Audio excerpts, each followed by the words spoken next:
Me ardhjen e pranverës, ndërmarrja publike lokale Gjelbër ka intensifikuar punën e saj për mirëmbajtjen e hapësirave të gjelbra në kryeqytet.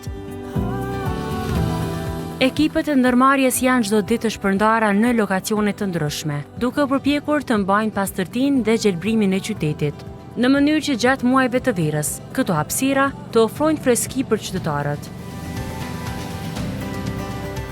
Gent Lusha nga ndërmarrja Gjelbër thotë se tani është koha me më së shumti punë, duke shtuar se edhe qytetarët po i dalin në ndihmë stafit. Për momentin jemi në përfundim sezonës, është sezona kositjeve, ka përfundu sezona e krasitjeve, që u konë pranverë. Punët e përdeshme, pastrim, rregullim, mbjellje të luleve sezonale. Jemi në sezonën, në pikun e sezonës. Ne jemi për komplet, thirrën ose kontratën, e kemi për komplet qytetin, kryeqytetin, Prishtinën. Si ndërmarrje publike lokale, e kemi përgjithësinë hapësirën publike. Në bazë kontratës që e kemi të nënshkruar me komunën. Absolut, krejt qytetarët mundin me jep ankesa, korrigjime, mbështetje nëpërmjet info@gjelbert.com, i cili është kanali ku mundin me kërku prej neve mbështetje për krejt llojet e mirëmbajtjeve publike që janë. Hapësirës publike. Ne jemi thirrur veç për gjelbrim dhe për hapësira degradume, punët kopshtare, ma mirë me thonë, mundin të njëjtën kohë edhe nëpërmjet drejtorisë parqeve me na kërku mbështetje për realizimin e punëve. Qytetarët në krejt format janë të mirë se ardhur me na mbështet qysh do që kanë mundësi me pajisje ose pa pajisje, unë e kom pas një rast që është nështë mirë me theksu, po për shkak të mbrojtjes të saj, unë nuk më thonë emrin, po gjithsesi kom raste që vinë studenta, janë edhe që i kanë mbaru studimet, qysh me thonë nona anviste që na bashkohen me mbjell lule. Dhe ka qenë një shtytje për mu, një motiv shtesë për punën që e bojmë. Po, kena mbështetje, normal ka dhe kritika, si gjithmonë. Përkundër kushteve jo të mira, ai thotë se po bëhet përpjekje për modernizimin e mjeteve të punës dhe trajnimin e stafit për mirëmbajtjen e hapësirave të gjelbra. Në raport me mos investimin pothuajse fare të institucionit përgjithës, ne vazhdimisht kemi ndru pajisjet, jemi mundu mi ndru pajisjet, mi modernizu pajisjet, i trajnojmë stafin e punëtorëve ose mirëmbajtësve qytetit për me qenë sa ma profesional edhe me qenë sa ma estetik, se mbi gjitha druri përveç efektit vet të biodiversitetit e ka dhe një efekt estetik për cilin nuk mujmë na me lon të prishun ose të patrajtum. Konform kushteve që i ka ose kapaciteteve, ne vazhdimisht bojmë punë shtesë shumë herë më të madhe se sa kontrata. Sistemi në ujitjes nuk është direkt të na e dhonme.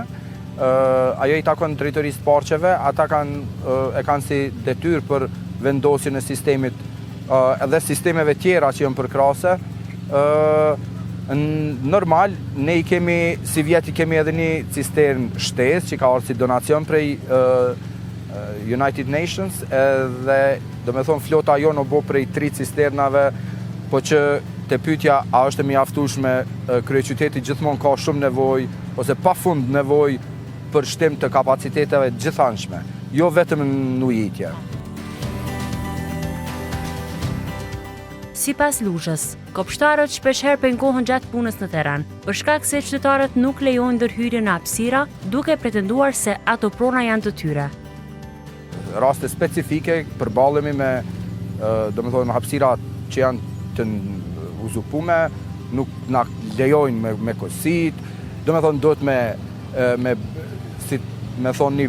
mu bo pak problem për me ardhë policia, inspekcioni, një farë mënyre në mënyrë dhënshme pavarësisht që ne nuk damtojmë ne thjesht futemi për me mirëmbajt një hapësinë e cila është e përbashkë.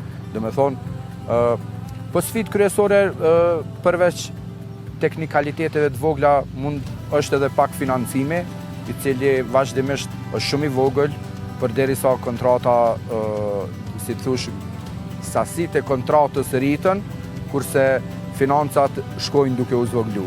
Kjo nuk është e pëlqyeshme dhe nuk është konform natyrës punës, po ne prapë se prapë nuk dorëzohemi, edhe jemi bashkë, edhe jemi për një Prishtinë gjelbër, sa ma të gjelbër. Ai thotë se është krenar me gjithë punën e stafit të ndërmarrjes gjelbër, që pavarësisht kushteve, ja dalin të mirëmbajnë të gjitha parqet e Prishtinës. Me parqet që i kemi na, patjetër që jam shumë i kënaqur, siç edhe e shihni gërmin sot kur jemi ne, po vazhdimisht gërmia frekuentohet prej fëmijëve, prej shkollave, prej qerdheve, ata me veti përveç gëzimin dhe haren e fëmijërore e sjellin normal edhe mbeturinat. Po na jemi të gatshëm me mbajt qysh po shihet si një park evropian, po besoj që edhe në qytet nuk ka diçka ankesa në përparqe. Pak ma e vështirë është parqet lok e banesave ose të lagjeve, qysh me thonë parqet ma të vogla që janë më të mbyllme, në përbloqe të mbyllme, aty janë më delikate për shkak të terrenit, specifikave të ndryshme, po për ndryshe parqet në formën e madhe janë për mendimin tim si drejtor super mirëmbajtje, konform financave. Luzha gjithashtu bën thirrje për mbështetje nga donatorët për të rritur prodhimin e luleve, veçanërisht atyre shumë vjeçare. Ne i kemi lulet e specifike që i kemi caktuar me drejtorinë e parqeve. Ato janë veç kanë filluar në sheshet kryesore, janë vendos në parkun e qytetit, në parkun e Tokbashqës, e tjera me kërkesa të qytetarëve në përpika ku kanë kërku. Vazhdojmë me i bo ato, jemi në punë e sipër për me shtu prodhimtarinë e luleve shumë vjeçare, po besojmë fort që do gjejmë donator ose mbështetës të cilë do na mbështesin për përmirësimin e luleve shumë vjeçare. Pavarësisht gjendjes jo të mirë me mbeturina në pjesë të tjera të kryeqytetit, parqeve të Prishtinës po kushtohet kujdes në mirëmbajtjen e tyre.